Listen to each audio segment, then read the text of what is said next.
বন্ধুরা হয়ে গেছে। এরপর কিন্তু আমি পনিরগুলো সব দিয়ে দিলাম। চিলি পনির হচ্ছে, চিলি চিকেন যেমন হয় সেরকম চিলি পনির।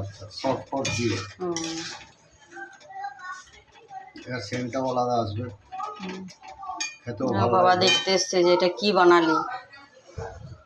বাবা এটা করলো, আমার বাবাই রান্নাটা করলো। দেখো তোমরা, দেখো মা রান্ধুনিকে দেখো, মা রান্ধুনিকে দেখো, দেখো বাবাই করলো। তুমি বলছি পারে না, এই দেখো।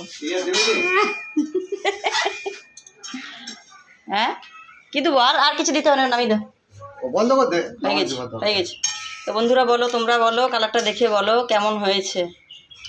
তোমরা কেমন করে, আমি তো এরকম করে বানাই, তো তোমরা কীভাবে বানাও একটু কমেন্ট করে জানিও। কারণ অনেকে অনেক রকমভাবেই বানানো যায় এটা। তো তোমরা কীভাবে বানাও একটু কমেন্ট করে জানিও বন্ধুরা।